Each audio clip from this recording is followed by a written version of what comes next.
If I ranked the comic book companies overall right now, I don't think I would be alone at putting Marvel at least near the bottom, if not the bottom, of not really delivering any of the major IP favorites, the things from our past, like Spider-Man and Avengers with X-Men. And they're just not delivering anything. And I have to give total props over to Thinking Critical. Wes has done another great video. He's just banging out amazing content right now. So make sure you check the link for the description. But I want to walk through his conversation with Doc about how they would fix Marvel, give you my opinions as well, and give you an opportunity to chime in.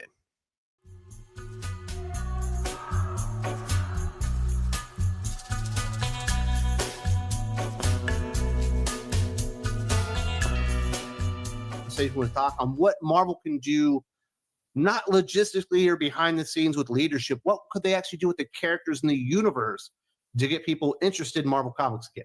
Marvel has an A tier that is probably almost on par with Superman and Batman in that they have Spider-Man and possibly Wolverine. I would agree. I mean, X-Men as a whole is probably an A tier, but they have destroyed that brand for so long. It's probably no longer an A tier. I think Wolverine and Venom are the other two characters besides Spider-Man that sort of like have massive followings. Now, Venom itself and by himself isn't really selling standalone comics or series the way the other stuff is. Wolverine, of course, does. And of course, everything hinges around Spider-Man. He is, if he's not the biggest superhero with like Batman and Superman, he's definitely the biggest among Marvel for sure. So all of this is fair, and it definitely shows sort of like the degradation that they've done to Spider-Man over the last few years. But they're B tier with Captain America, Hulk, Iron Man, a lot of the XMen characters, Thor, Doctor Strange. Those characters, in my opinion, are significantly higher than DC's. So you have this amazing assortment of characters to play with. And right now, what do you do with these characters to get them back in the limelight? I think you got to start with your big one.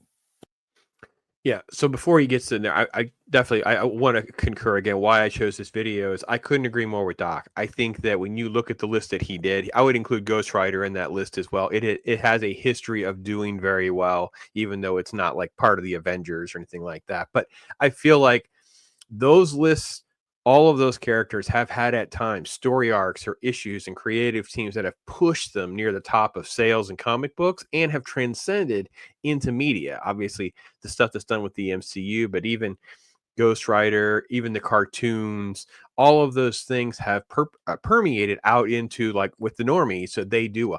On the DC side of it, we had like Justice League stuff, and I know right now they're trying to dust off something like Creature Commandos, or they're trying to do some things. I know the Teen Titans and Titans part is probably one that has done okay, but there hasn't really been like a major move on the DC side with like Flash and Green Lantern, Hawkman, Wonder Woman. I mean, it's just not there permeating outward from the diehard comic book fandom like the Marvel side has.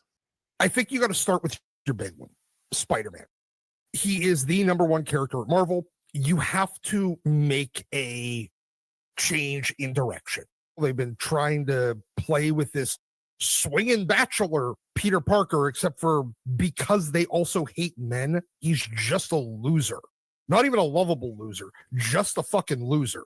What is the big problem here? I think it still comes back to One More Day. While I don't think you can retcon the retcon of One More Day out, what you can do is have a final confrontation. You build up to it for a few years where he beats Mephisto in a challenge. You know, Doctor Strange can be involved, set it up and everything. All right. So this is really in line with what they accomplished in No Way Home, where in the MCU side of things, they created a scenario where Spider-Man's world just kind of gets reset and they wiped out everyone knowing that Peter Parker is Spider-Man, and they just kind of did away with all of the convoluted nonsense that was in sort of like the Spider-Man and the MCU part, and Doctor Strange was part of that. on the comic book side, One More Day has created this mess, and he's 100% right, man. It is nearly impossible to be sort of an old school Spider-Man fan. Let's say you were talking to someone from the 80s and 90s that used to collect comics, maybe even into the 2000s, and they want to go and get into anything modern, and you're like, you can't recognize things, especially right now. Zeb Wells has just done a criminal job of his deconstruction of the Peter Parker thing, where he's 100% right. Peter Parker is a complete loser. I don't even know what kind of he goes on in the video talking about the job issue, the relationship with Mary Jane, this Paul person, just all of it needs to be wiped away. I think it's great. I don't know what you guys think about Spider-Man. What would you like to see? I always go back to, I know it's ridiculous, but David Michelini and Todd McFarlane introduced Venom, and there's this great moment where you can jump in, you get a feel for things, and then they literally start just going through their villain gallery, the rogue gallery, if you will.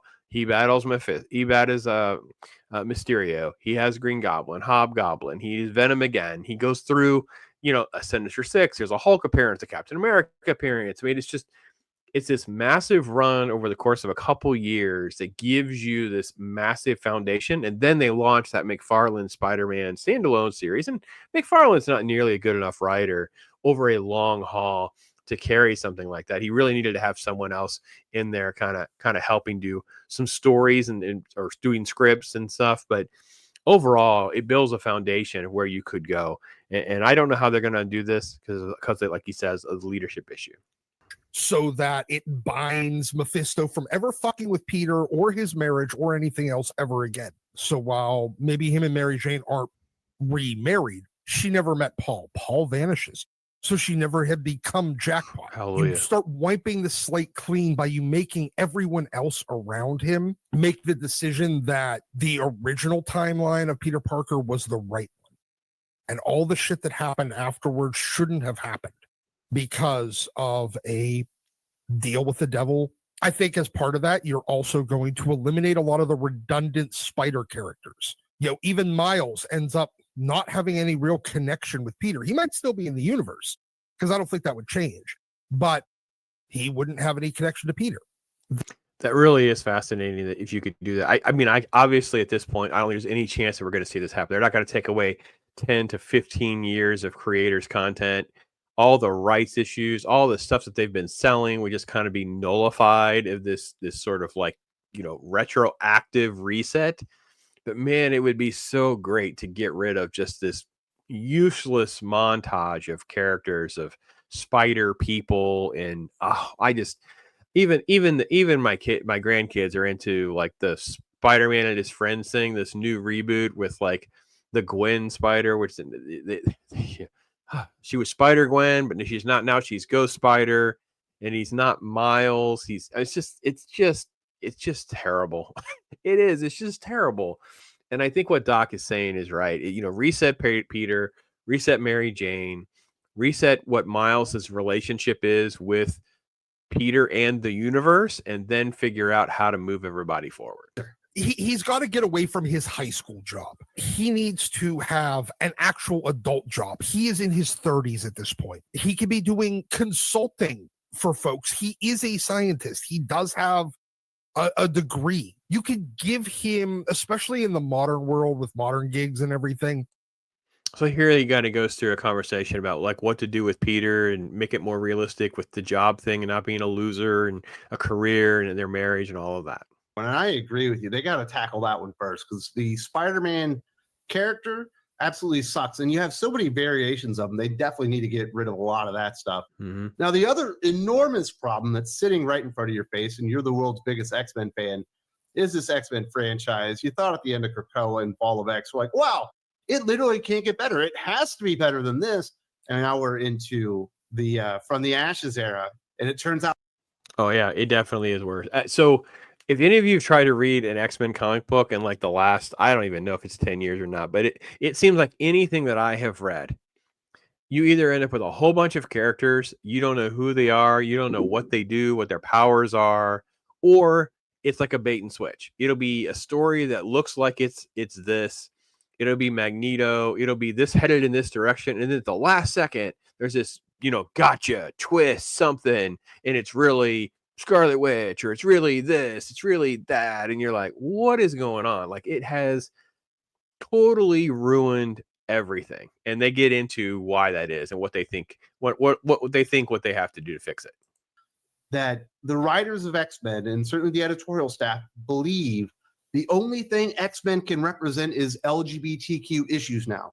And that's all they are, is an allegory for that. They need a firm new direction on what they represent, what they stand for, and what it is that they're fighting against. Because yeah, that is so true. Like, what is the point? What is the purpose of the comic, the team, the characters? It is so agenda driven. This whole thing with, they turned Iceman gay, and then you have the thruple thing with Wolverine, Cyclops, and Jean, and then you have this sort of like the Hellfire Gala nonsense where they're like just wearing these crazy outfits, and it becomes like it's supposed to be a superhero story. It's supposed to be a superhero book, and this slice of life alphabet agenda stuff is just driving it. It's all driven by activism and nothing remotely interesting. What they're doing right now is so boring and cliche and absolutely terrible that there's no future. What should they be fighting against? Well, first of all, they should be fighting against evil mutants smearing the name of mutants throughout the world and being the original premise of the team. Yes, they should revert back to that everything in the kitchen sink franchise that they were. If you want to have Sentinels show up, fine. You want to have a mutant hate group, an anti-mutant hate group pop in every so often and cause them problems? Sure, whatever. They should also be out there dealing with alien invasions and going on adventures in space. You can also have them do it where they're fighting on behalf of some oppressor. So, I mean, this is, again, it's kind of what we were saying earlier. Like, you go back to from the Claremont era into the 90s era, this stuff of what their missions were. And there have been some good stories since then. I'm not trying to discount the fact that, from time to time, X-Men stuff has been done right, but their universe is just way too big, way too complicated, and way too agenda driven. And the roster is so enormous and so stuffed with characters people don't even give a shit about. They need to consolidate it down to like 20 core X-Men members. You can acknowledge that some of the other stuff exists out there and they're doing their own thing, but you need to get a core group and run with it. I'd say all of the freak X-Men. I mean, I'm not talking Nightcrawler, who actually has a useful power. I'm talking Glob fucking Herman and Eye Boy and Shark Girl. It sounds so made up. If you're a fan of just the cartoon, the fact that he's making like these, Morlock references and whatever, and that's what he says next. They Morlocks need to go back to the sewer where they belong. If you don't have a superpower useful to go and fight Sentinels and fight Magneto and whatever, then you don't need to be part of all this. We're not running a rehabilitation in a halfway house and all that. And man, these guys are just hitting every nail on the head. This video, I listened to it again, and I'm just like, this is it. This is what needs to happen. It needs to get into the hand of Marvel if you wanted to actually make money and steer the ship again. I don't know who to do this. I don't know how they're going to pull this off, though. The unspoken rule of what the purpose of Xavier's was. It was not a school. You undo all that Morrison kumbaya, bring everybody with an X gene into the school to teach them how to use their powers. Fuck that. If your powers do not have an offensive or heavily defensive aspect, and you can't fit in with a basic image inducer, you're not invited. It needs to also drive comic books. Just to reiterate what he said, I mean, obviously I couldn't agree more, but like, you have to be creative with how you can illustrate Nightcrawler's powers, but you have characters whose powers are silly. Like, they're just goofy, silly things, and nothing is visual. You're working with a visual storytelling media that you need to have, kinetic energy that shoots out. You need to see blasts and blood and shenanigans, and you need to see intensity. Those kinds of things. We're full of pages with people talking and chatting and eating, and what is happening? And X-Men is just riddled with all of that. So that's the general overview for X-Men. They got to cut down on the amount of books. We don't need 15 new X-Men books in a given month. 6 is even if max. it was great, it would be too much. We're done trying to make a bunch of team characters into solo heroes too. None of these characters can carry a book. They've never been able to carry a book. They are not going to be able to carry a book.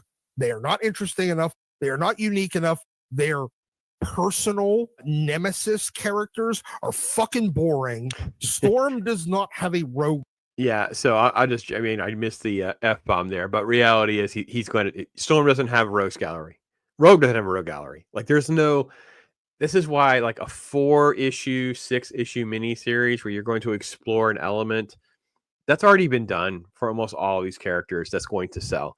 You know, we don't need another Dazzler story. We don't need something about some other random mutant that was created just so somebody can get a little couple $100 bump on their royalties check or whatever. And there needs to be a moratorium to figure out how it's not about going smaller. It's about contracting to refocus, to have something good moving ahead and with a nice, strong direction and vision. Type of books. And right now, the Avengers book is just real boring. I don't even know what they need to do to really make the Avengers cool or important again. Honestly, the individual solo books need to be the big deal in the Avengers line. If you could sell a great Captain America, a great Iron Man, a great Hulk, and a great Thor book, you know what you're going to do? You're going to sell 4 times as many books as you could of all of Avengers. Yeah, and right now they don't get any of that right. And even if you can get I've said many times, like Incredible Hulk was good for a while.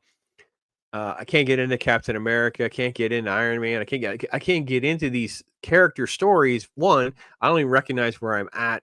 They change direction too fast. They interrupt things for an event. They will completely swap out an artist to draw like Mickey Mouse, Berkeley art school type nonsense. It's just everything needs to have a focus and an energy in what they're doing. These guys have lived this stuff for so long. Wes and Doc read so many more comic books now, modern comic books, than I do. Like, I mean, they read dozens of comic books and have much more experience understanding what's been going on with Marvel the last few years than I do.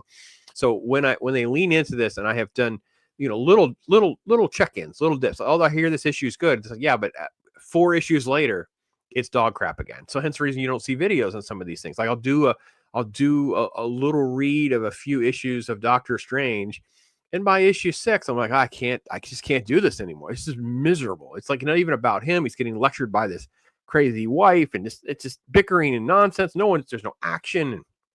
And so I think that you guys are picking up a lot of what these guys are throwing down, and you guys will understand where they're coming from. You're going to sell 4 times as many books as you could of all of Avengers if the Avengers team book is really good. Well, and also in the Avengers team itself, it's been weird. When's the last time Steve Rogers was the leader of the team?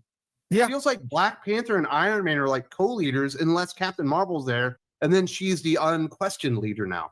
Exactly. That comes back to something that you'll solve the minute you fire the editorial and most of the front office people. Yeah, this was all a great point too. Like I've read some Avengers books in the last few years, and even some that don't completely stink. It's like Captain Marvel being this invincible entity is just insufferable. Like it's so not entertaining. The fact that they have these weird references to the fact, I mean, let's just be honest, Sam is not Cap. So there's all these references to actual Cap, and Black Panther is distracted with Wakanda stuff, but he's not. He's supposed to be leading, and it's like it's totally got away from that. And they go on. I don't want to spend too much longer on this video. I want to put the link there so you guys can check it out, because they go further into how else they would fix this. And one thing they really got into that I like was this concept of how do you reset things. And they make a Sentry theory, which I thought was interesting. I'm not a huge Sentry fan, but I like the idea that Sentry would come back and eliminate his version of himself that he doesn't recognize. Like, this is a fake, phony thing. And I thought to myself, man, if you could bring Sentry back and he could get rid of all of the fake and phony people, it'd be this murder in this chaos that would happen within the Marvel Comics universe, that most of these new fans, these woke people, would be outraged. You killed all of these alphabet variations, these race swap, gender swap variations, or whatever. But reality is, if you could just reboot it back to something that was so much more streamlined, and then, you know, you could even do alternate universe. I actually would think that the best strategy for them is to do a lot of what Doc and Wes laid out here, was to create a new line of, this is what the 616 universe looks like, and a purge or whatever could create this reset and figure out how to move it forward. And then I literally would come up with like a rebranding. like the Ultimate Universe has done. They got their own sort of little lane that they're playing in, and create another lane that's labeled appropriately with all of these little guys, all these characters that everybody wants and loves, allegedly. In reality, we're going to find no one buys any of that stuff. But that's what could happen if you wanted to kind of keep that movement still going, is you compartmentalize it, you make it work, because they're not bringing anything to the table. Everyone's rooting for a more traditional Captain America, Iron Man, and a Thor. They're not interested in Black Cap and Riri Williams and the Jane Foster version of Thor. We're not interested in Shuri over Black Panther. We're not interested in. That's not what the buying public are interested in doing. And Marvel is just continuing to fall to the wayside because of all this. So, despite the Ultimate Universe, which has had some positive, especially with Spider-Man, sales have been better in that arena with the Ultimate side of things. The main side has been just terrible, and definitely over time. Amazing Spider-Man being first and foremost. Zeb Wells has just done a criminal job in destroying this franchise, and he has taken Marvel down with it in a lot of ways. So I don't particularly think any of this is going to manifest. I think it'll actually be more of the same, double, triple down, maybe. I don't know. But the fact that Wes and Doc did such a great job of dissecting this, I would encourage you, check out the video. Go all the way to the end. There's still a ton more time there where they get into some more issues and more comics and some different titles and characters that you might find some more interest in. But I thought hitting some of the high level stuff would be good fodder for not only commentary between us, but also just like putting a pin in it to see what things will look like, let's say 5 years from now. So thanks for watching, everybody. I am Pops.